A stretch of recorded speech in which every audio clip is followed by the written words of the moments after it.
किसान भाइयों, बछिया तो बड़ी हो गई है, उसका शरीर बड़ा हो गया है, वो हट्टी कट्टी हो गई है, पूरी गाय दिखने लगी है, लेकिन वो हीट में नहीं आती और मां नहीं बनती। इससे बहुत से किसान को, बहुत से पशुपालकों को हानि होता है।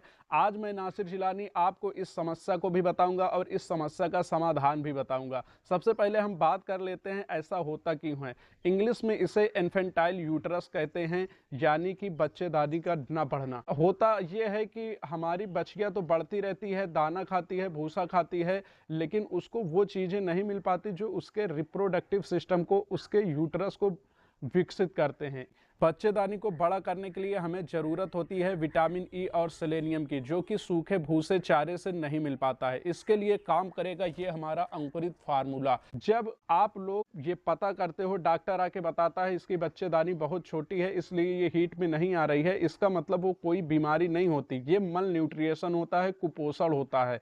इसमें खास तौर से कुछ पोषक तत्वों की कमी होती है, जिसकी पूर्ति के लिए आज मैं नासिर जिलानी आपको एक दवा बताऊंगा और एक देसी फार्मूला बताऊंगा। ये तीन चीजों की वजह से हो सकता है। एक तो उसमें विटामिन ई और सेलेनियम की कमी है, दूसरा ये कि उसके पेट में कीड़े हैं, तीसरा ये कि उसमें हार्मोन्स की कमी है। तो आज मैं अपने इस वीडियो में तीनों चीजों का समाधान बताऊंगा। अब सबसे पहले हम बात कर लेते हैं उस देसी नुस्खे की। अगर हम इसको उपयोग करते हैं तो निश्चित है कि 20 दिन में हमारी गाय हीट पर आ सकती है। इसके लिए हम लोग यूज करेंगे 250 ग्राम अंकुरित गेहूं।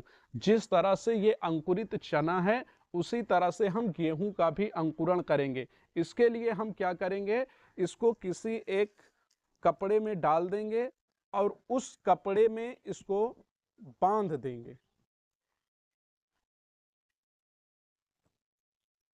उस कपड़े में इसको बांधकर इसको हम लोग गीला कर लेंगे। इसको गीला करके घर के किसी अंधेरी जगह में, जहां हल्की गर्माहट होती है, उस जगह पर हम इसको रख देंगे। इसको रख देंगे और टाइम टू टाइम, सुबह शाम, हम इसको देखकर अगर नमी कमी होगी तो इस तरह से हम इस पर स्प्रे कर देंगे। अब इसको हमें रख देना है। 24 घंटे के बाद इसमें अंकुरण होना शुरू हो जाएगा। और 100 ग्राम अंकुरित चना, 100 ग्राम अंकुरित चना को लेना है और इसको अपनी बछिया को सुबह खाली पेट देना है। और साथ में इसमें 50 ग्राम कोई अच्छी कंपनी का मिनरल मिक्सचर ऐड कर सकते हैं, जिससे उसको पोषक की पूर्ति होगी। अब हम लोगों ने देसी उपचार कर लिया। अब बात यहाँ पर ये आती है कि अगर आपके पशु के पेट में कीड़े हैं, तो आप अगर उसे कुछ भी खिला दो तो वो उतना असरदार नहीं होगा, वो उतना असर नहीं करेगा। इसके लिए हम लोग क्या करेंगे, सबसे पहले कोई भी फार्मूला या दवा को शुरू करने से पहले हम उसकी डिवर्मिंग करेंगे।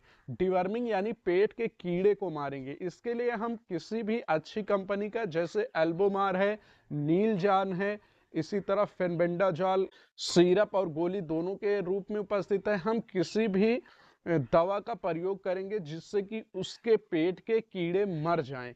अब दो चीज हम लोगों ने कर लिया। एक, हमने देसी उपाय से उसको विटामिन और मिनरल मिक्सचर से उसको पोषण की पूर्ति कर दी। दूसरा ये कि हमने पेट के कीड़े को मार दिया। अब नेक्स्ट हम बात करते हैं तीसरी बात। अगर उसमें हार्मोन की कमी है तो इसके लिए हम लोग हिमालय का प्रजना नाम की दवा आती है, इसका प्रयोग करेंगे। ये मेन चाबी होती है। अब हम लोग का इलाज ये हुआ कि ये अंकुरित चना और गेहूं जो है, अंकुरित गेहूं उसे विटामिन प्रोवाइड करेगा, अंकुरित चना उसे प्रोटीन देगा। हम लोग डिवर्मिंग के द्वारा उसके पेट के कीड़े को मार देंगे और फिर हिमालय का प्रजना उसमें हार्मोन बनाएगा। जब ये तीनों चीजें मिलेंगी तो निश्चित है आपके गाय का जो यूट्रस है वो डेवलप होगा, उसकी बच्चेदानी का विकास होगा और निश्चित ही वो 20 से 25 दिन पर हीट में आ जाएगी। किसान भाइयों, आज की वीडियो में इतना ही। अगर जानकारी साइंटिफिक लगे, लाभदायक लगे, तो आप लोग हमारे साथ जरूर जुड़िए। मिलते हैं अपनी अगली वीडियो में। धन्यवाद।